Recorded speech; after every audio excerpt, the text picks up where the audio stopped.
When you have hero ball and you put so much stock into that one player, it can have a negative impact on everyone else that's on the team. Now, not taking anything away from Bryce, not taking anything away from Will, I just think they had to shoulder too much of the burden last year. Well, now those two guys are gone, and I think there's going to be more of a collective approach amongst the roster to elevate their play.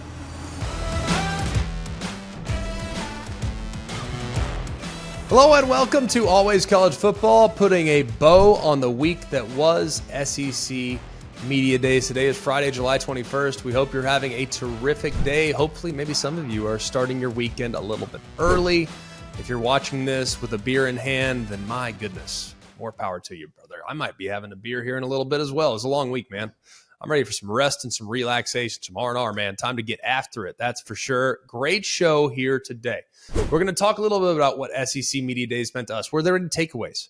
There's one in particular that I think you might find a little bit interesting.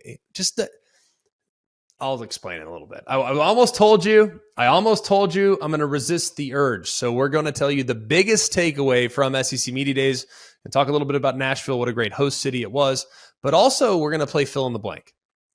And for instance, Kubiak has come up with a list of questions. Some are good, some are okay, but we'll entertain their ridiculousness anyways. I'm concerned about blank falling short of expectations this year. It's questions like that that will get answered here in just a moment on Always College Football. I'm Greg McElroy, along with me as always, Mark Kubiak, Jack Foster, and Jake Garcia, and we appreciate you coming to us from wherever you're coming to us from. If you're on the podcast platform, I've asked this for a couple of weeks now, and I really mean this. It would really be helpful. It really would. It'd be very, very helpful if you could just leave us a rating and then leave us a review. I've asked this the last couple of weeks. We just started year number 2 here on Always College Football, and we don't have a marketing budget. We're not out, buying commercials or placement on Google or anything like that. We just want to provide good content and talk about ball. Like, we love it. It's our favorite thing in the world. So if you could leave us a review, if you could leave us a rating, it'd mean an awful lot. For instance, Hook'em Horns, New Jersey left us a review on Monday. Benj_43 left us a review on Wednesday. Y'all, we appreciate it, man. Thank y'all so much for taking a couple extra minutes to do that for us. We're trying to grow here in year number 2. We also had Augie Heath hit us up. We had Slider Guitar hit us up. We see them, we read them, and we appreciate those that have left them. If you could also give us a follow, always CFB on Twitter and at Greg McElroy. Would mean a lot there too, because we're trying to make our show, after our review of year 1, we're trying to make our show more conversational, and we're trying to make sure that you guys have a part of our show as well. So if you send us tweets, keep us locked in there, because we'll be having questions go out. We're going to make sure we get to some of your responses, and we're going to have some fun with that. So a loaded show here on Always College Football as we dive in to putting a bow on the SEC Media Days. SEC Kickoff 2023 officially in the books, and there were a lot of major takeaways. We do want to play a game fill in the blank in just a moment. The first thing I do want to say is that if the SEC plans on moving the SEC Media Days around, please strongly consider Nashville on an every other year basis, because that was a phenomenal host city. Great location, great venue. Logistically, everyone can walk everywhere, and it was just a terrific space where everybody didn't feel cram-packed. It didn't feel like there wasn't access to anybody. You kind of saw everybody. It was just a really, really good move from the SEC. And if I'm speaking for most of the media that were there in attendance, anyone that's been to Nashville, anyone that's been to Broadway, you understand that the media was very busy when the television cameras and the newspaper writers, when they closed their laptops and turned off their TVs, Broadway was doing pretty well. I'll just say that. All right. Terrific job by the SEC. One other thing. Why don't all other conferences do it like that? For instance, the Pac-12 today squeezing all 12 teams in one day. The ACC over a 2-day period. The Big Ten over a 2-day period. The Big 12 over a 2-day period. Like, spread it out. I mean, at most, 4 schools a day at most. Now, I know that the interest level in certain parts of the country isn't as significant. It won't be as heavily populated amongst the media members and the credentialed media members. But still, don't you want your schools to have an opportunity to showcase their stories, have a coach to get to the podium and tell their story about what their team's doing and the trajectory that they're on? I just don't understand. If the SEC has done their media days best, why aren't people following suit? I would. If I were in charge of the Big 12, I'd give every coach 30 minutes at the podium, question and answer, all these other things. That's what I do. If I were in charge of the Big 10, I'd do the exact same thing. So I hope that more conferences adopt the SEC's way of covering their schools in the summertime moving forward. But I digress. Let's play fill in the blank as it relates to some of these SEC schools and the takeaways from media days. All right. Yeah. First of all, McElroy, start the season in Nashville, end it in Atlanta. I think that's perfect. All right. First, fill in the blank. I am concerned about blank falling short of expectations this year. Now, hear me when I say this answer, because there's going to be a lot of people that'll lose their mind, several of which are probably not. I'm not going to concern myself too much with them thinking about my own personal partisanship, because when Rocky Vol tweets at me and says I'm crazy, I'm not too worried about that, because I don't really worry about my partisanship. I worry more about Rocky Vol's partisanship, and we all know where he stands, or she, whoever it is. When you look at Tennessee, some of the hype right now surrounding Tennessee is getting a little out of control. People saying, hey man, 10-2 at the very worst, 11-1 possible. Now, I understand that you beat Alabama last year. I understand that last year you had really good performance against Florida. You think about where they were. You beat Florida for really just the second time in the last 18 tries. So much to be proud of with what was accomplished last year. The first 11-win season in 2 decades, the highest AP ranking in 2 decades. All these other things need to be taken into account. There was also a clunker against South Carolina. And this is a school and a program that might actually have, with how they've kind of positioned themselves offensively and defensively, they might have the occasional clunker. It happens. Baylor did. That was the offense that they ran. We've seen Oklahoma have them in the past. They've done things that are similar to this style of attack in the past as well. So I think Tennessee, given the fact that their expectations are so insanely high this year, that's where I am a little bit concerned, because Bama's been studying them all off season. Georgia continues to study them because right now they are the second best team in the SEC East, and they are the biggest threat to what Georgia's doing. There are some other difficult games on the schedule as well for Tennessee. So, and here's the last thing that I'm just want everyone to be. I'm not necessarily saying that Joe Milton's going to have a down year. I love Joe Milton. I think he's got great talent, very gifted player, has played beautifully in the 2 starts he made last year, looked good in mop-up duty over the last couple of years. But we all felt really good about DJ Uiagalelei when he inevitably looked incredible against both Boston College and against Notre Dame. Incredible. Looked really good in those 2 games as a spot starter for Trevor Lawrence, who was out with COVID. This was back in 2020. We all felt really good about what Jeremy Johnson was going to be at Auburn back in 2015. It's very different being the guy that has all the weight of expectations, the excitement. People are talking about Heisman already with Joe Milton. I want you to be pumped about him too. He's got a lot of ability. But sometimes heavy is the head that wears the crown. There's a big burden being the starting quarterback on day one. He has been the starting quarterback on day one twice. He didn't finish either season as the starting quarterback. So I think he's going to have a great year. I really am. But let's just proceed with caution when we start comparing him to, the next Peyton Manning. So Tennessee is a team that I think the expectations are a little bit outrageous. And I'm thinking more along the lines of a 9-3 type of season, which to me would be a great response to the breakthrough season last year. All right. I can't wait for Vol fans' response on that. Next question here, or fill in the blank, excuse me. The team I'm keeping a close eye on is who? Alabama. And partly because where they were last year, they were a star-driven entity last year. A team that relied on a star offensively in Bryce Young and a star defensively on Will Anderson. And the other 10 guys that were on offense and defense looked at their star and said, that guy's going to bail us out. I don't necessarily have to completely go over the top with my responsibility because I know that guy's going to play hero ball and he's going to make it happen for us. Well, Will Anderson, same thing on defense. Think about some of their worst performances. Texas, they didn't play very well. They played okay on defense, right?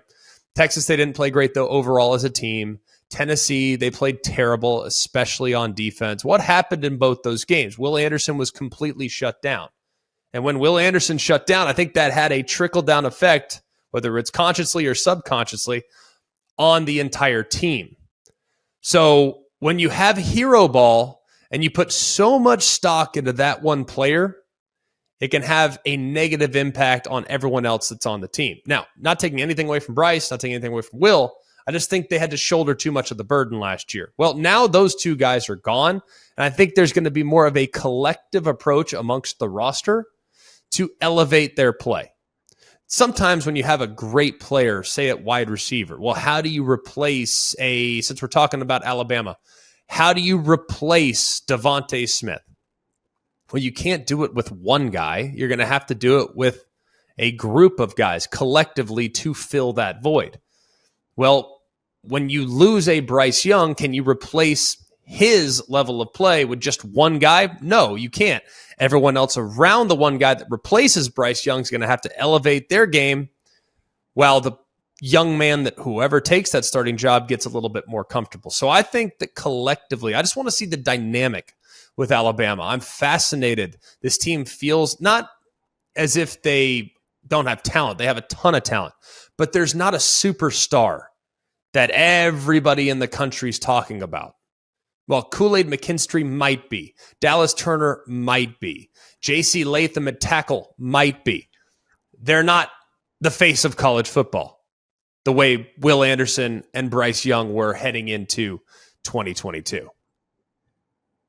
It's hard to be a superstar when you're amongst superstars on that roster, but I digress.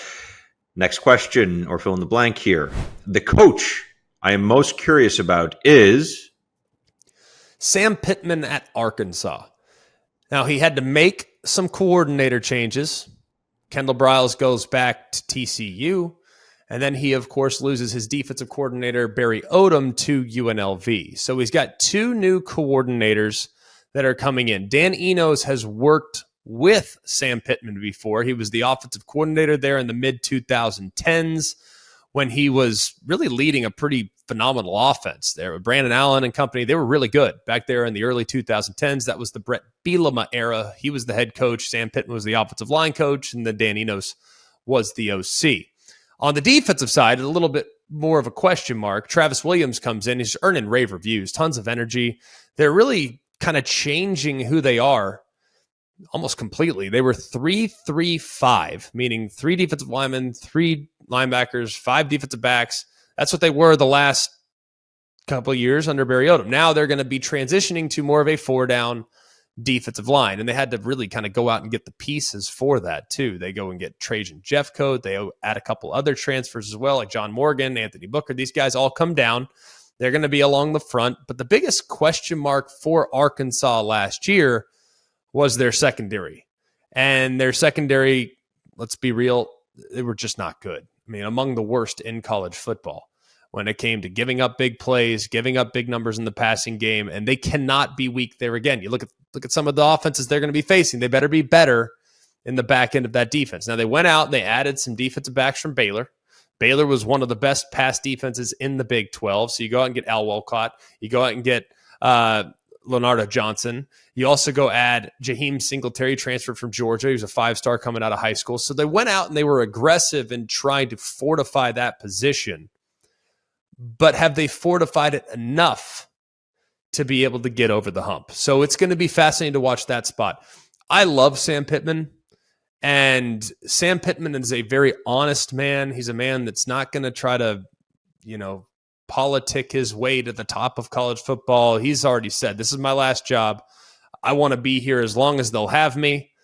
But this is a pretty significant transition. He hit some home runs when he first got the Arkansas job by going and get 2 game-changing coordinators, guys that I think Kendall Briles should be a head coach right now, and Barry Odom had been a head coach in the league. So he got 2 big-time coordinators when he got the job. Well, now that they're gone, it's the first time he's had to replace those 2.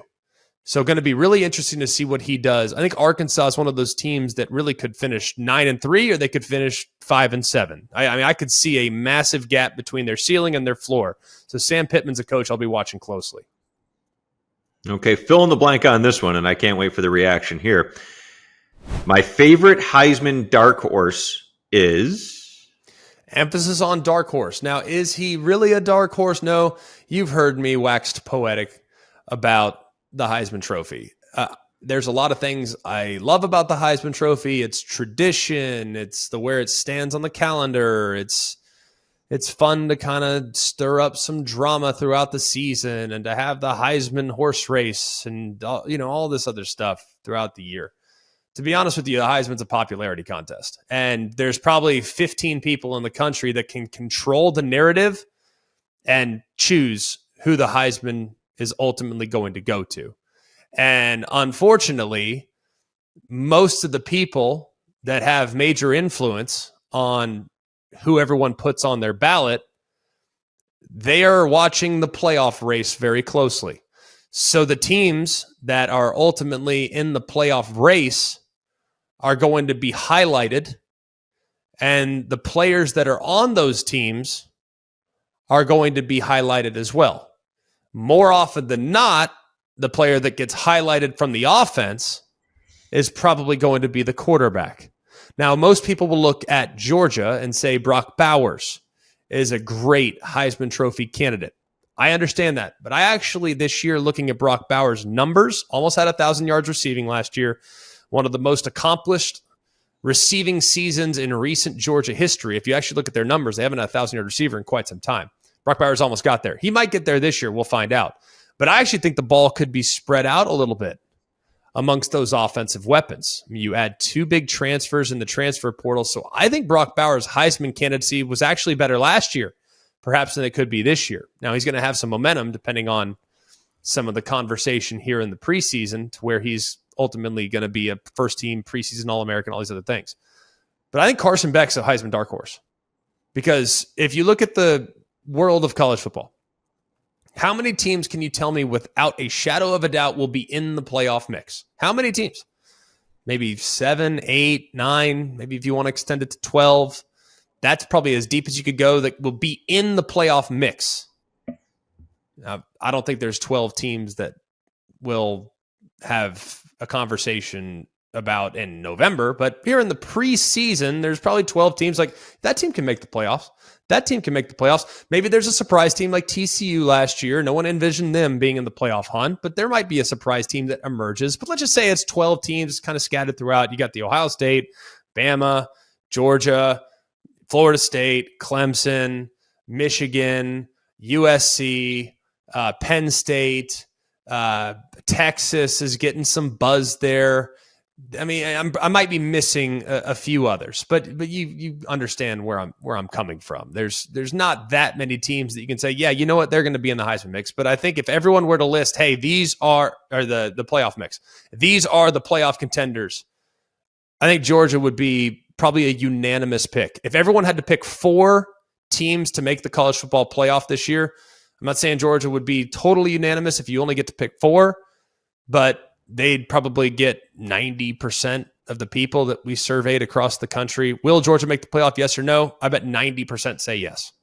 Maybe it feels like that. It certainly feels like that to a certain extent. So you have a quarterback on a Heisman contending team that has great weapons and great support and in an offense that might be moving to a little bit more pass happy, so he's going to have really good numbers. Stetson Bennett was a Heisman finalist last year.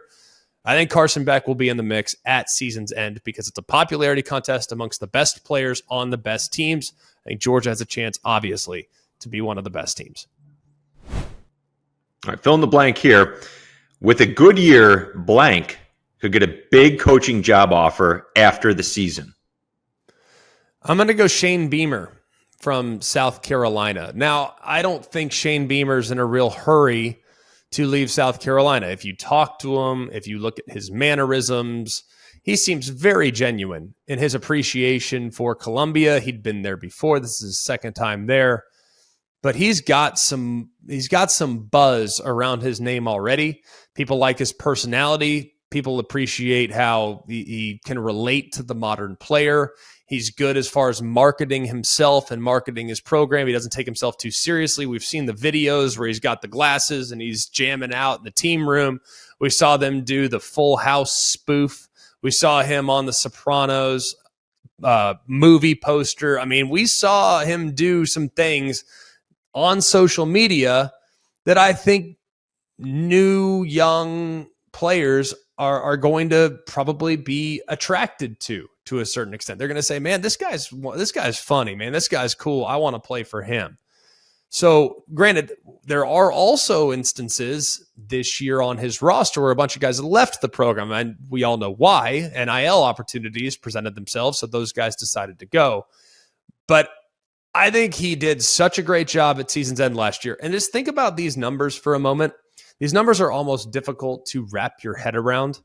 Last year in the Southeastern Conference, mind you, a league that has always been talked about as a great line of scrimmage league, they were 117th in rushing defense, and they were 106th in rushing offense. Okay? These are not numbers that you can make up. They averaged 3.8 yards a carry last year.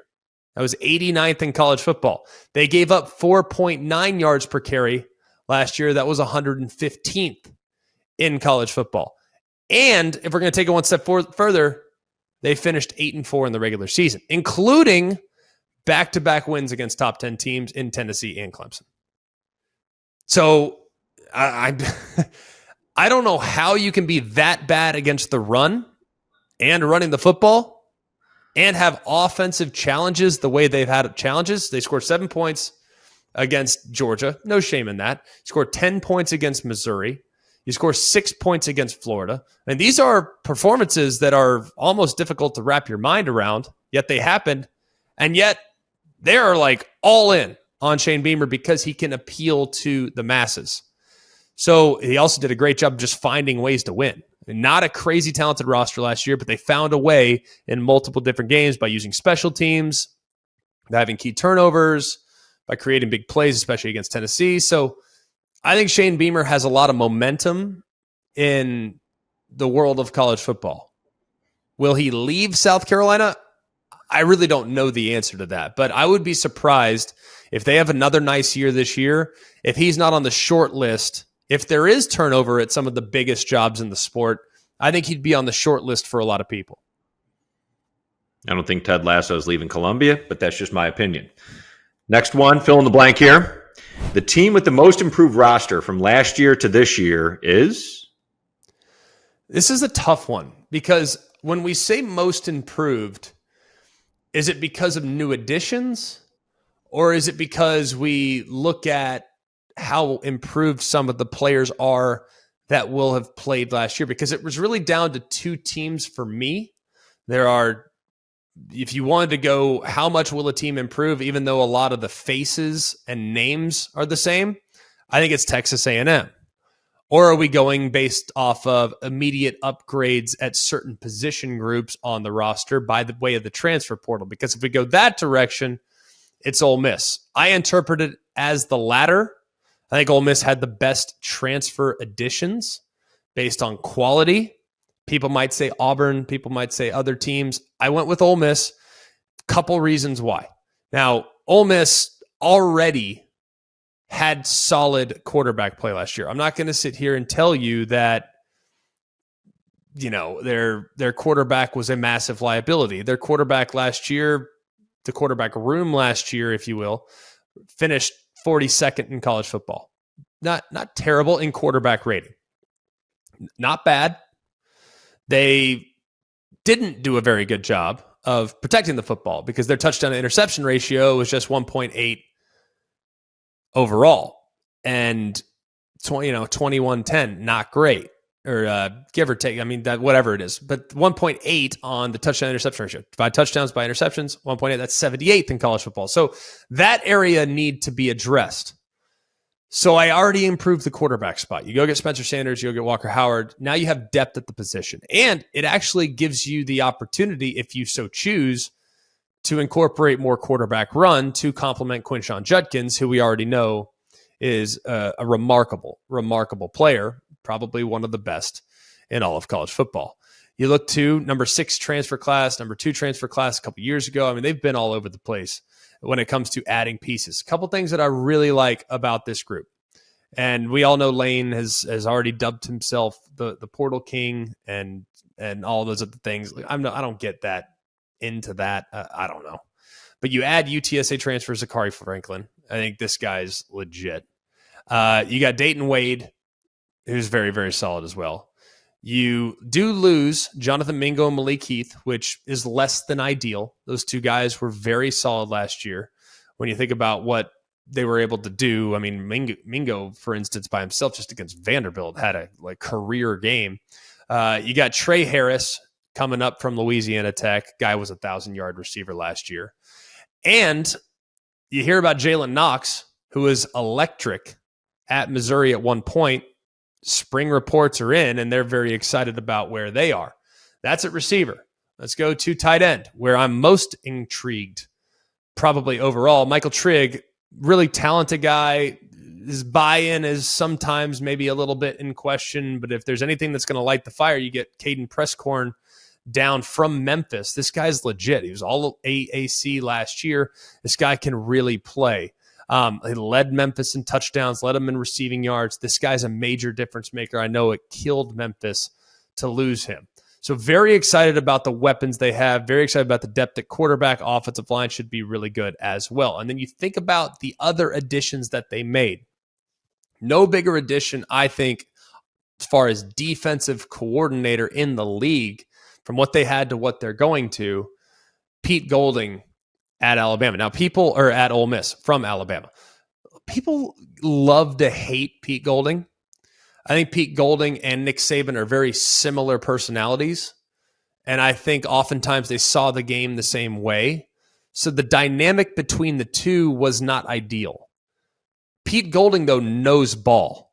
And if you look back at his defenses at UT San Antonio, you look back at his ability to reach the players and to get great effort from the players. He's done a terrific job of that. And one other thing that I'm very excited about too, and a lot of people have not really discussed this at length because it's just, I don't know, it's just not a great topic of conversation.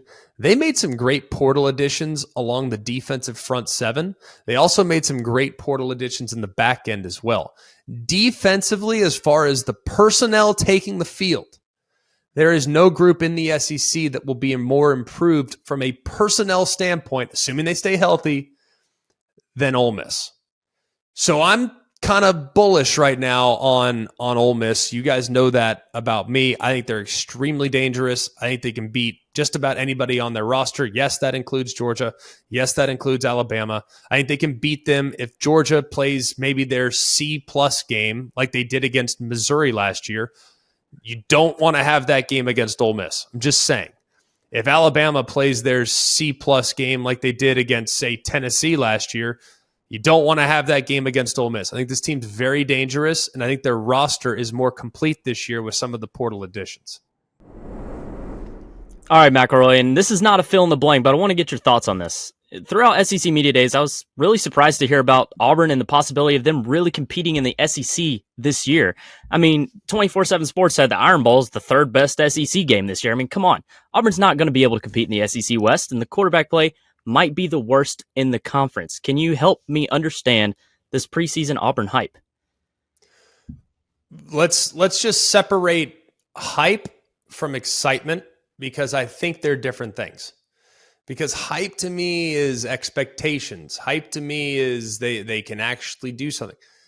You can be excited about your team without thinking that they're going to win every game.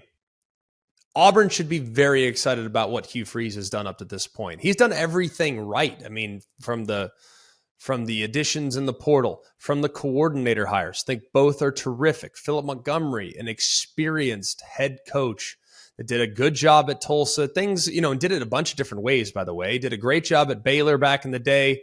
Went out, got Ron Roberts, a guy that he taught Dave Aranda defense. I mean, like that should tell you all you need to know. And then when you look at where they were from a recruiting class coming into 23, they didn't really have anybody. They salvaged somehow a solid class. They went out and did a great job, top 5 portal class as well. I'm very excited about the future of Auburn football, but the present of Auburn football, we are getting out over our skis. I don't know who the quarterback's going to be. I think it'll be Peyton Thorne. Do I think Robbie Ashford will have a role? Absolutely. Absolutely, he'll have a role. He's too dynamic to keep off the field. He's going to need to do something with the quarterback run game. Now, Peyton Thorne, can he run? Sure, but it's not going to be a guy that the defensive coordinator's like, oh, we got to slow down Peyton Thorne with the ball in his hands. Can't do that. Still have question marks about Jarquez Hunter, if he's available, if he's not available. If he's not, then it's going to be Brian Beatty, who played pretty well at USF, had a 1,000-yard season a year ago. Nothing to be ashamed of there. Here's the position group that I'm most intrigued by, because this was such a problem for Auburn last year. At receiver, they have not been good in quite some time. They haven't. So they went out. They've been very aggressive in the portal. They've got 4 guys in the portal that might be pretty dang solid. You have 6'6" weapon and Nick Mardner from Cincinnati. 2 years ago, Mardner was really good at Hawaii, and that was with Marcus Davis, who's his wide receiver coach at Auburn. He had 900-something yards at Hawaii. So maybe Marcus Davis knows how to get the best out of Nick Mardner, because last year at Cincinnati, he wasn't really a huge factor. You got Caleb Burton from Ohio State, former top 100 prospect. You got 6'5" weapon, tight end, H-back type, and Rivaldo Fairweather from FIU. And then the big one, Jair Shorter from North Texas. He's a guy that I think can be a really solid number 1 option for them if the other guys don't materialize into that spot. I want to find out about that group, because if that group becomes dynamic, then you got something to complement what should be a decent run game, and then you could be cooking with gas offensively. Like the offensive line last year was a huge problem, went out, was aggressive in the portal, had 3 guys with Power 5 and FBS level experience. That's big. You also have a young kid that might be an immediate contributor as well. So defensively, should be pretty solid. Auburn's always pretty solid. It's going to be tough to replace a Colby Wooden. It's going to be tough to replace a Derek Hall. But they did add some high-level transfer players in the portal. For instance, Justin Rogers was a highly regarded prospect when he went to Kentucky. He's now back at Auburn. You bring in Elijah McAllister from Vanderbilt. So I think they've done an adequate job piecing some pieces together. And whether or not they're as good as they were last year, I don't know, but they should be salvageable. Here's where I'm at with Auburn as far as win-loss record, okay? UMass is a win. At Cal, feel pretty confident in them there, even though it's a 9:30 local start. And then Samford, they should be 3-0. They go to Texas A&M. That's not a game that I feel real confident in Auburn. They have Georgia after that. Not real confident in them there. They should be 3-2 heading into the bye week. Then you're at Ole Miss. I don't love that matchup for them. You have Ole Miss at home and Mississippi State at home the following 2 weeks. Those should be games. That's the make or break for the season. You're at home. Jordan-Hare's a really difficult place to play. If you can get those 2 games or a split between those 2 games, now you're looking really solid, because you're 4-3 with games at Vanderbilt, at Arkansas. You got to get the Vanderbilt win on the road. New Mexico State at home. That should be a win, naturally. If you can get to 7 wins, we should feel great about Auburn's first season under Hugh Freeze. Now, I know Auburn fans don't want to hear that, but 7 wins to me would be a terrific first step. Some people are saying 9. I think I don't want to say it's utterly crazy, because we've seen crazier things happen, like 2012 to 2013 with Auburn. But to envision that type of run, given that schedule, is a hard thing for me to anticipate. When we think about the SEC as a whole, Auburn doesn't necessarily fall into this line of thinking to me, because I think their ceiling this year is a little bit capped. But if you look at teams 4 through 10, okay, 4 through 10 in the SEC, and then whatever 10 you want to have. If you, to me, when I look at 4 through 10, I'm talking about the A&M, Ole Miss, Mississippi State, Tennessee, Kentucky, South Carolina, Florida, in that range. Like those are kind of the 10 teams or so. If you want to include Arkansas, you want to include Auburn, that's fine. I've never, ever seen a league with so many teams with a crazy low floor and a really high ceiling. For instance, let's go to team number 11 or 12, South Carolina. Would anyone here with Spencer Rattler at quarterback, y'all tell me, y'all answer this question for me. Would anyone here be shocked if South Carolina and Spencer Rattler turned back the clock? They pulled off some upsets. They won 8 games last year. Would anyone be shocked if they won 9 this year? Went 9-3? Would it absolutely shock you? Remember, this is the 12th team in the SEC. Would it shock you? Because it wouldn't shock me. They went 8-4 last year. It would not shock me. But then again, you look at their schedule, and South Carolina's schedule is among the nation's most difficult. I think Ole Miss is in that mix. Arkansas is in that mix. To me, the toughest amongst the group is South Carolina. Looking at South Carolina's schedule, they could very easily start really slowly. North Carolina, they're an underdog in that game in week 1. Got to get Furman naturally. I'm not even going to entertain the discussion there. So at worst, they're 1-1. Then you're at Georgia. Mississippi State at home. That's a game you have to win. Have to win. But is it losable? Yes. At Tennessee. Going to be a very difficult game. You know Tennessee's had that one circled. I know you smoked them last year, but you know Tennessee's had that one circled, and things look pretty good. But look at that first 5 games before the bye. 4 of the 5 are actually losable. So we're talking about a team that, I think on the high side could go 9-3, but on the low side, they could be 4-8. The gap between their ceiling and their floor is remarkable, and that goes for so many teams in the league. I mean, if Florida got hot, people think they're going to win 5 games. If Florida got hot, would it shock you if they went 8-4? But would it shock you, looking at their schedule, if they went 3-9?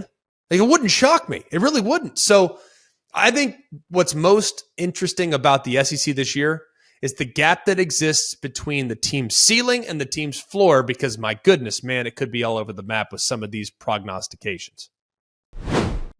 We all know about the speed of sound, but have you ever thought about the sounds of speeding? If you drive over the speed limit, there are lots of different sounds that you might hear. Drive too fast and you could hear the sound of your vehicle crashing, the sound of ambulances and first responders desperately trying to free you from the wreckage. You could hear the beeps of a heart monitor. You could hear doctors and nurses in an emergency room as you're being treated for your injuries. You could hear the sound of a worried family member in a hospital waiting room, hoping that you're okay. You could even hear the sound of people crying at a funeral. Because if you drive over the speed limit, whether by a lot or by a little, you can do damage that's beyond repair. You could seriously injure yourself, or worse, you could hurt and even kill someone else. When you speed, you put everyone on the road in danger. One way or another, speed catches up with you. Paid for by NHTSA. Now, we put out some tweets, and we appreciate all you guys that have followed and interacted with us. Follow us at AlwaysCFB, or follow me at Greg McElroy. We'll have some interactions. We're trying to have more conversation within the show, and we appreciate those that have responded, and we look forward to continuing to interact with you there in our social media. It's on Twitter, on Instagram. You can find us on both platforms. ACC Media Days are next week, and we're kind of wondering, we didn't get a ton of response from this, which makes me think, yes, you think it's a 2-team race. Is this a 2-team race between Clemson and Florida State? Or will someone else step up and surprise like North Carolina did last year? In my opinion, I think it's a 2-team race. I think those two have separated themselves. Now, will North Carolina be dangerous? Yes. Will NC State potentially be dangerous? Brennan Armstrong, quarterback? Sure. But other than that, man, it's almost difficult. Will Miami bounce back in a huge way? I hope. Maybe not to the point in which they're within striking distance of winning the league. So we will talk at length about where the ACC is at next week. So keep it locked in here on Always College Football. Now, we also put out a tweet about the Big Ten. Big Ten Media Days. Outside of Ohio State, Michigan, and Penn State, who will have a breakout season and why? Really liked some of the responses here. Was a little curious where things would go, and I kind of am in line with several of the people that responded. According to Brash Talk on College Football, I don't know what we're characterizing as, quote, breakout, but I like what Matt Rule's doing at Husker Football Nation. I at least expect them to be a lower tier bowl. That's it. Right there, Brash Talk.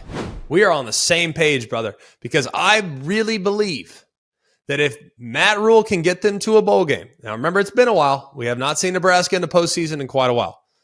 If he can get them to the bowl game, I think he will. I like Jeff Sims, a quarterback. I like some of the additions they've made. I love the momentum that's been created on the recruiting trail. If he can get them to a bowl game, man, get those 15 extra practices for some young guys, that would be huge. So I'm really bullish on Nebraska here in the future. But, man, breaking through in year one, getting to the postseason, that'd be really big. Ron Blakely at Blakely Ron. Ron Blakely at Blakely Ron. Love it.